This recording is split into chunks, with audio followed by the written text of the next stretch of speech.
Drama प्रस्तुत कर रहे हैं जो हमें संदेश देंगे कि वो परमात्मा क्या है, उस परमात्मा का कार्य क्या है। खुद को जानना, उस परमात्मा को जानना, ये हमारे जीवन का मुख्य उद्देश्य होता है। जब हम स्वयं को जानते हैं तो हम उस परमात्मा को भी जान पाते हैं। तो ये हमें यही यहाँ पर संदेश देंगे कि उस परमात्मा को हमें कैसे याद करना है और हमारे अंदर क्या क्या भ्रांतियां हैं उस परमात्मा को लेकर, जिन्हें हम दूर कर सकते हैं।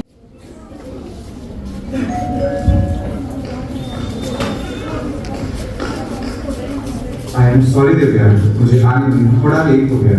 Thank you so much for coming detective. आज आपने मुझे कैसे याद किया? पिछले कुछ दिनों से मैं बहुत परेशान चल रही हूँ।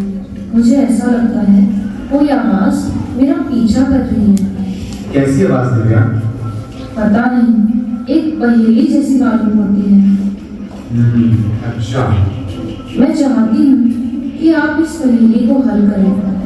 वो आवाज़ मुझे किसी इंसान की तो नहीं लगती। मुझे डर है कि वो आवाज़ किसी भटकती आत्मा की तो नहीं। कभी लगता है वो आवाज़ कहीं भगवान की तो नहीं। अरे, अगर वो आवाज भगवान की है तो आपने मुझे क्यों बुलाया है?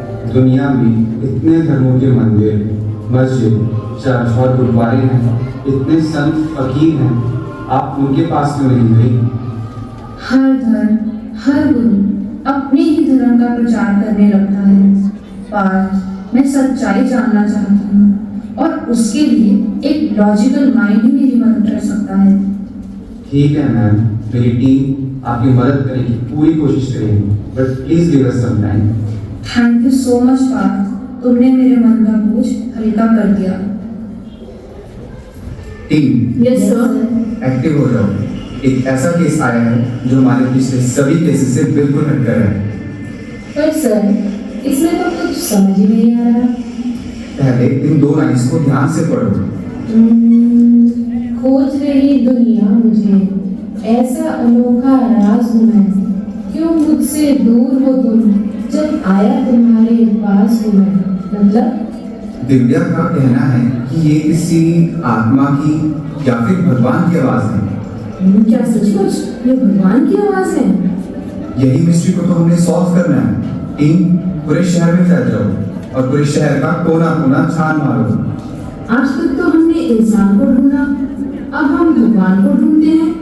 थैंक यू सर इस वंडरफुल केस के लिए।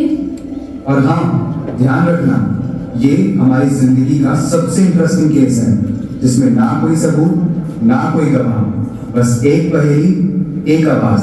Now team, it's time for action. Thank you sir. जब चाहूँ हर बात सुनूं, करनी तेरी सब देख सकूं, कर मेरे बस में है सब, तब सब में बस कर मैं क्या करूं। अब संसारिक दृश्य एक देखिए। शौर्य बेटा, ये लो प्रसाद। पता है पास वाले मंदिर में जो बरगद का पेड़ है ना, मैं उस पेड़ पर तुम्हारे लिए मन्नत का धागा बांध कर आई हूँ, ताकि तुम अपनी क्लास में टॉप कर सको। मम्मी, आपने पेड़ से मन्नत मांगी, क्या पेड़ में भगवान होते हैं? हाँ बेटा, पेड़ में भगवान का वास होता है। मैं तो कहती हूँ कण कण में भी भगवान होते हैं। अच्छा मम्मी, फिर तो मेरी बॉल में भी भगवान होगा। आज मैं सारा दिन भगवान के साथ खेलूंगा।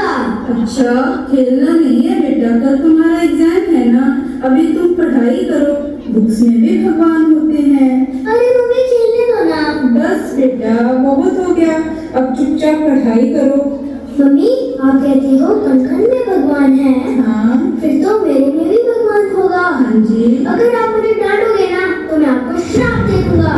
क्या कहा बेटा, सुनो।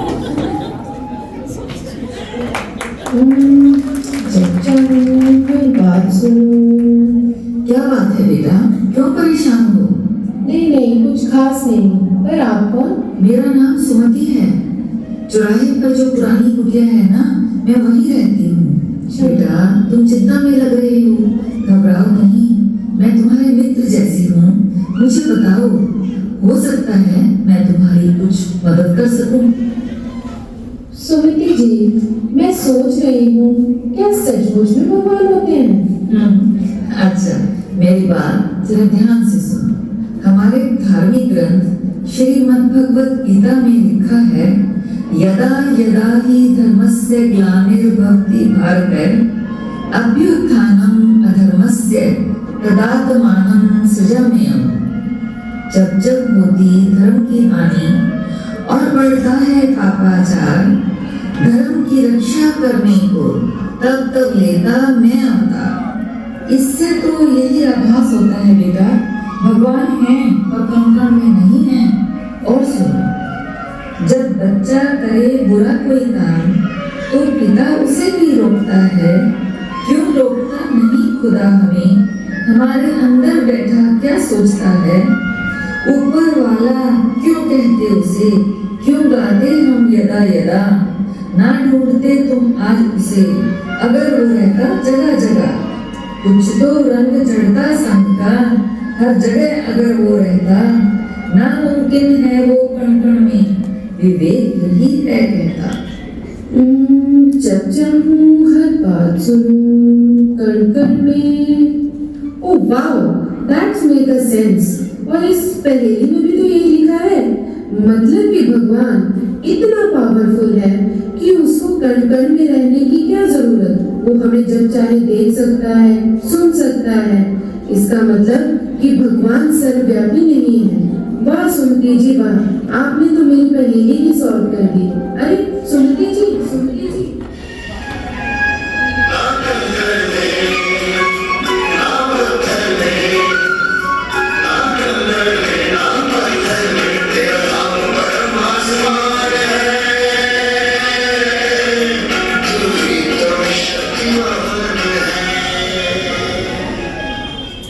मांग रहा तो उनसे जिन्हें मैंने ही बनाया, पर उन्हें दिया किसने, क्यों तो समझ ना पाया।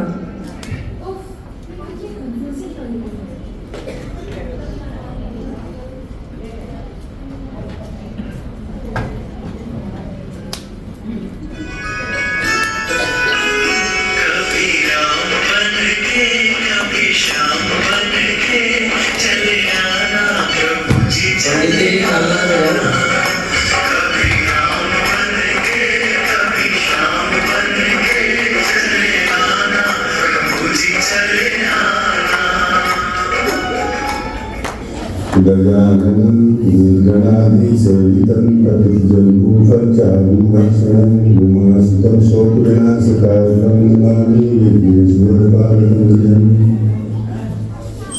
नीलाङ्कुशालं करुणाशिलासमावृतरामपादं पाणिनासायकं शारुचाकं नमामि नामं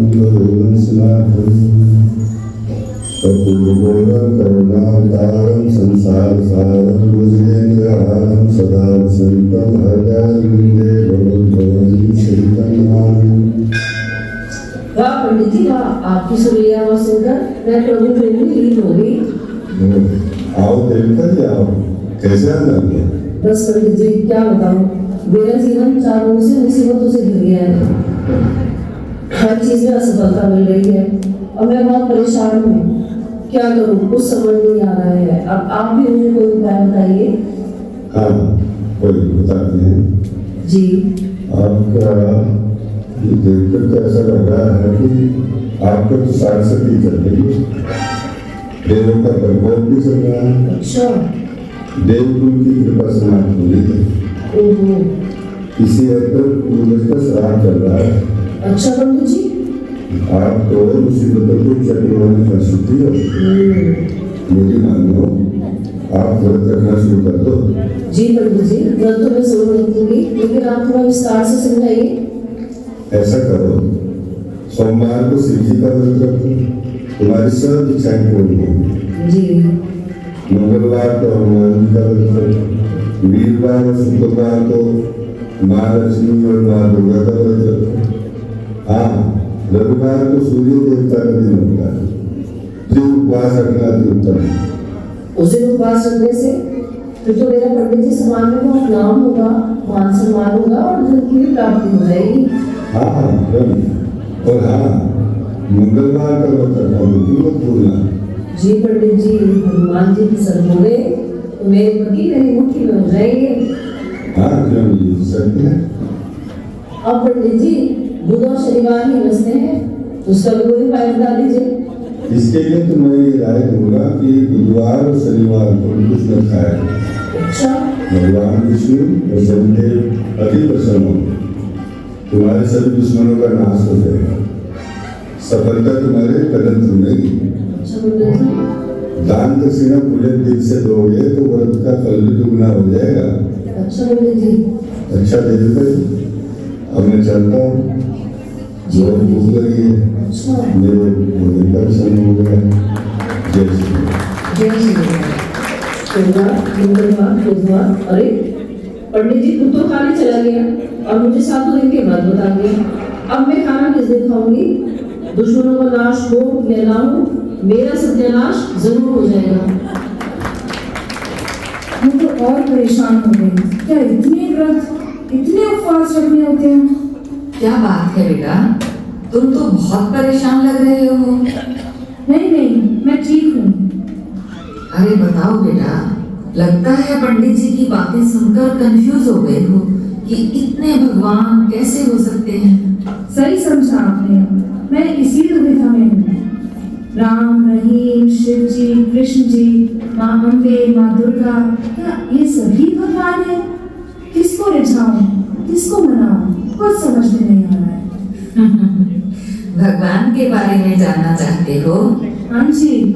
सुनो, सब रंग भरे जिसने फूलों में और रूप दिया इंसान को, क्यों बांट दिया उसको धर्मों में, भूले उसकी पहचान को, क्या सोचा कभी वो जन्मेगा, उसे कर्म बंधन में फंसना होगा, मुक्त करेगा हमको कैसे, उसे खुद काल चक्र में बंधना होगा। हर धर्म न माने खुदा उसे, गर वो देव रूप में आए, विवेक उसे ही कहता भगवन, हर धर्म जिसे अपनाए। बात तो ये सही कह रही है।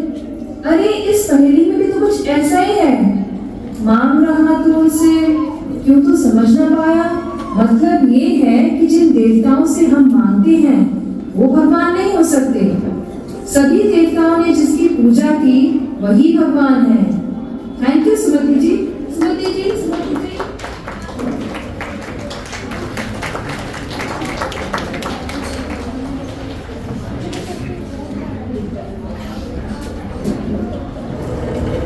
अरे सर, आप यहाँ कैसे? हम तीनों का यहाँ एक जगह इकट्ठे होना कोई इत्तेफाक नहीं है। लगता है हम मंजिल के बहुत करीब हैं। सर मैंने पता लगाया है, भगवान सर्वव्यापी नहीं है। और सर मैंने ये पता लगाया है कि देवताएं भगवान नहीं है। सभी देवताओं ने जिसकी पूजा की वही भगवान है। सभी ने? हाँ ठीक कहा तुमने। श्री राम, श्री कृष्ण, महेश, गणेश, सभी को तो शिवलिंग की पूजा करके दिखाया है। इसका मतलब शिवलिंग भगवान है? नहीं नहीं, सुनो, ना पत्थर काला ना लकीरें गोरी, वो लाल बिंदी में बीच की ज्योति बिंदु रूप है मेरा, ब्रह्मलोक में मेरा बसेरा, तुम्हें करता मैं बेहद प्यार, तुमसे मिलने को बेकरार। काला पत्थर मतलब शिवलिंग, पर ये गोरी लकीरें? मतलब सर क्लियर है, शिवलिंग में जो ये 3 लकीरें होती हैं, लाल बिंदी में बीच की। अरे गॉट द पॉइंट। इसका मतलब भगवान का रूप एक बिंदी है। Well done team, well done. अरे सर, मुझे एक सुमति नाम की महिला मिली थी, उन्होंने बताया कि भगवान सर्वव्यापी नहीं है। ये कैसे हो सकता है? सुमति जी तो मेरे साथ थे, इन्होंने तो मुझे बताया कि सभी देवता जिनकी पूजा करते हैं वही भगवान हैं। अरे मुझे भी रास्ते में एक सुमति नाम की महिला मिली थी। What? How is it possible? एक ही इंसान एक ही समय पर 3 जगह कैसे हो सकता है? हाँ ये तो ठीक कह रहे हैं सर आप। अरे भाई साहब सुनिए। जी कहिए। क्या आप किसी सुमति नाम की महिला को जानते हैं? जो चौराहे वाली पुरानी कुटिया में रहती हैं और सबको भगवान के बारे में बताती हैं? सुमति नाम की महिला। जी। वह तो यहाँ कहीं नहीं रहती और जिस कुटिया की आप बात कर रहे हैं वह तो पिछले 3 साल से बंद पड़ी है। फिर ये सुमति नाम की महिला कौन है? अरे सुमति नाम की कोई महिला नहीं है, वह तो हमारे ही अंतरात्मा की आवाज है। यह तो हमारी चैतन्य दिव्य बुद्धि है जो हमें हमेशा ही सही और गलत में अंतर बताती है। ओ माय गॉड, सुमति तो हमारे ही अंतर आत्मा की आवाज थी जो हमें सही रास्ता बताने की कोशिश कर रही थी। अगर आप वास्तव में भगवान के बारे में जानने की इच्छा रखते हैं तो पास में ही ज्ञान सूर्य निकेतन नाम से ब्रह्मा कुमारी का सेवा केंद्र है, जहाँ तपस्विनी बहनें भगवान के बारे में आपके सभी प्रश्नों का उत्तर देती हैं, आपको सत्य राह दिखाती हैं। यहाँ जाइए, आज तो वहाँ शिव जयंती मनाई जा रही है। आप भी परमात्मा के सत्य स्वरूप को जानकर सच्ची महाशिवरात्रि मनाइए। चलो मैं आपको वहाँ ले चलता हूँ। जी सर, चलिए। बट सर, आप दिव्या को कॉल तो कर लीजिए, जिन्होंने हमें परमात्मा को जानने का चांस दिया। हाँ, बात तो ठीक है। ठीक है, मैं भी कॉल कर लेता हूँ।